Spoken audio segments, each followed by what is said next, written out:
یہ ہے central Asia, Kazakhstan, Uzbekistan, Kyrgyzstan, Turkmenistan اور تاجکستان کے ملاپ سے بننے والا ایک ایسا ایریا جسے آج دنیا کی سپر پاور ہونا چاہیے تھا، کیونکہ ہزاروں سال تک یہ ایریا سلک روڈ کا سینٹر پوائنٹ رہا ہے۔ سلک روڈ اصل میں وہ ٹریڈ روٹ تھا جو چائنا کو South East Asia, Middle East اور ویسٹرن یورپ سے کنیکٹ کرتا تھا۔ اس وقت سینٹرل ایشیا اتنا امپورٹنٹ تھا کہ 13ویں صدی میں دنیا کا سب سے زیادہ پاپولیشن والا شہر مرو تھا، جو ترکمانستان میں ہے اور اس ٹریڈ روٹ کے بالکل راستے میں تھا۔ اسی طرح ازبیکستان کے شہر سمرقند اور بخارا اس زمانے میں اپنے کلچر، آرٹ اور آرکیٹیکچر کی وجہ سے پوری دنیا میں مشہور تھے۔ آج سے 800 سال پہلے سینٹرل ایشیا ایک پاور ہاؤس تھا جسے چائنیز، منگولز اور پرشین امپائر نے اپنے ٹائم پہ کنٹرول کرنے کی کوشش کی ہے، مگر آج یہی سینٹرل ایشیا ورلڈ اکانومی کے لیے بہت ہی irrelevant اور ان امپورٹنٹ بن چکا ہے، اور اس کی سب سے بڑی وجہ اس کی جیوگرافی اور پچھلی صدی میں ہونے والی چند ایسی چیزیں ہیں جس نے دنیا کے اس کراس روڈ کو آج اتنا irrelevant بنا دیا ہے۔ حالانکہ یہ ایریا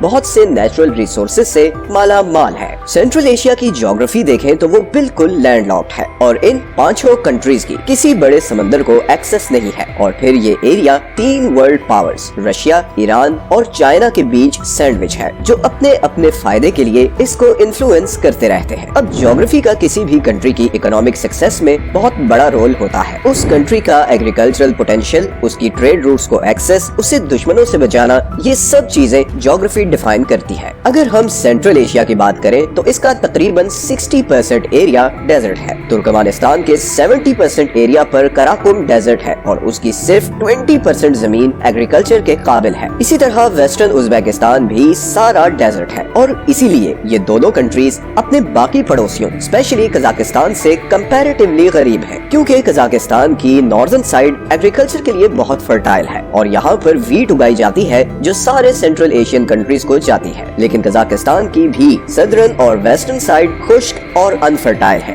اب سینٹرل ایشیا کی زیادہ تر پاپولیشن ادھر ساؤتھ ایسٹ میں رہتی ہے، کیونکہ یہاں سے 2 دریا گزرتے ہیں، ایک ہے امو دریا اور دوسرا ہے سیر دریا، اور یہ دونوں دریا ازبیکستان اور قزاقستان بارڈر پر موجود ایرل سی میں جا کر گرتے ہیں۔ اب آپ سوچ رہے ہوں گے کہ ان دونوں ریورز کے آس پاس کی زمین ایگریکلچر کے لیے سوٹیبل ہوگی، مگر انفارچونیٹلی ایسا نہیں ہے۔ اصل میں سینٹرل ایشیا کے ساؤتھ اور ایسٹ میں ایٹلائی ماؤنٹین رینج ہے جو چائنا سے لے کر منگولیا، سینٹرل ایشیا اور رشیا تک جاتی ہے، اور اس ماؤنٹین رینج کی وجہ سے اس سارے ایریا میں کوئی بھی کراپ اگانے کے لیے خالی اور فلیٹ زمین ہی نہیں بچتی۔ تو اگر دیکھا جائے تو سینٹرل ایشیا کی صرف 20 سے 25% زمین ایگریکلچر کے قابل ہے، اور اسی لیے قزاقستان، ویسٹرن ازبیکستان اور ترکمانستان کے اس سارے ایریا پر کوئی نہیں رہتا۔ حالانکہ تھوڑی ہی اوپر رشیا اور یوکرین ہے جن کی قریباً 60 to 80% زمین ایگریکلچر کے لیے فرٹائل ہے۔ یہی وجہ ہے کہ آج بھی سینٹرل ایشیا کی 50% پاپولیشن رورل ایریاز میں رہتی ہے، اور وہ باقی دنیا سے کٹ آف بس اپنی زمینوں پر جانور چراتے ہیں اور انہی کا دودھ پی کر اور گوشت کھا کر گزارا کرتے ہیں۔ لیکن اگر آپ سینٹرل ایشیا کا میپ دیکھیں تو وہاں ویسٹرن بارڈر پر تو ایرل سی ہے، تو سینٹرل ایشین کنٹریز اس سے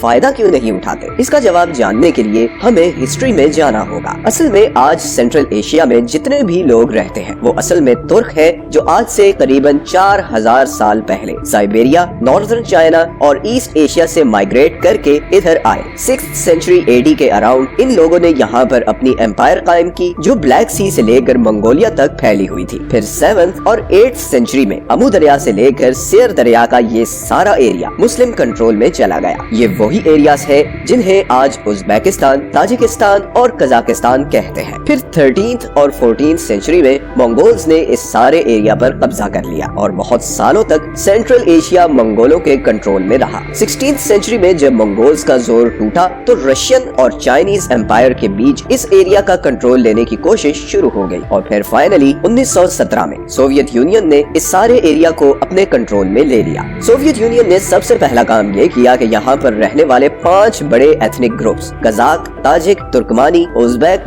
اور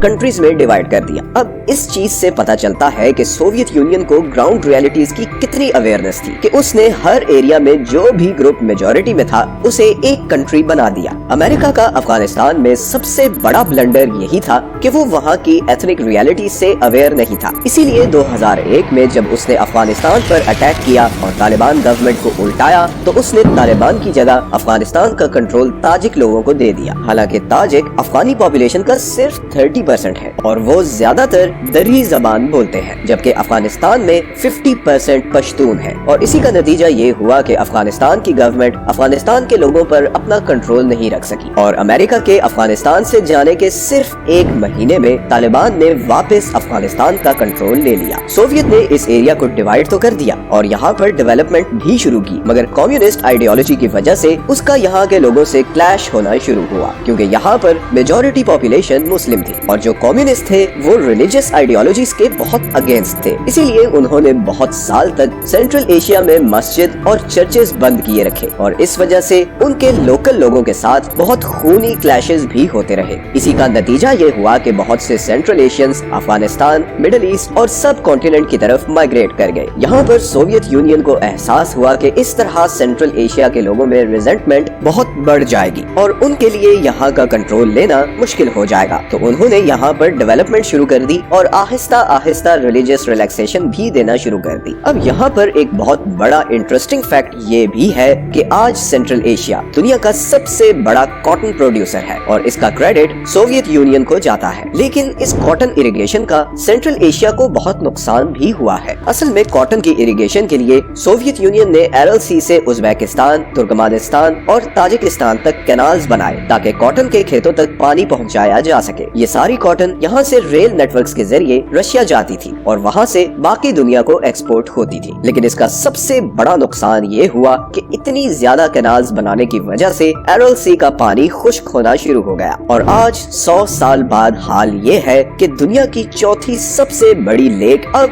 ایک ڈیزرٹ بن چکی ہے۔ سوویت یونین نے 40-50 سال سینٹرل ایشیا کی کاٹن ایکسپورٹ سے خوب پیسہ کمایا۔ 1991 میں سوویت یونین ٹوٹنے کے بعد سینٹرل ایشین کنٹریز پر سوویت کنٹرول تو ختم ہو گیا، مگر ان کے لیے 2 نئی پرابلمز سامنے آ گئی۔ ایک تو برسوں کمیونسٹ کنٹرول میں رہنے کی وجہ سے ان کی انڈسٹری تباہ ہو چکی تھی اور اب انہیں نئے سرے سے انڈسٹری اور اکانومی کھڑی کرنی تھی، اور دوسرا ان کنٹریز کے لیے پانی کا سب سے بڑا سورس ایرل سی اب تقریباً ختم ہو چکا تھا۔ انہی اکنامک پرابلمز کی وجہ سے گورنمنٹس ڈیلیور نہیں کر سکی اور کئی سینٹرل ایشین کنٹریز میں 1990s کے بعد زبردست سول وار اور پولیٹیکل انسٹیبلٹی شروع ہو گئی، جیسے 1990s میں تاجکستان اور کرگستان میں سول وار ہوئی، اور پھر 2005 میں ازبیکستان میں بہت زیادہ ریوالٹس ہوئے جس میں گورنمنٹ اور لوکلز میں بہت لڑائی ہوئی، اور یہ سلسلہ اب تک چل رہا ہے۔ اور پھر اوپر سے ورلڈ پاورز کے بیچ ہونے کی وجہ سے سینٹرل ایشیا ایک پاور پولیٹکس کا شکار بھی رہتا ہے، جیسے آج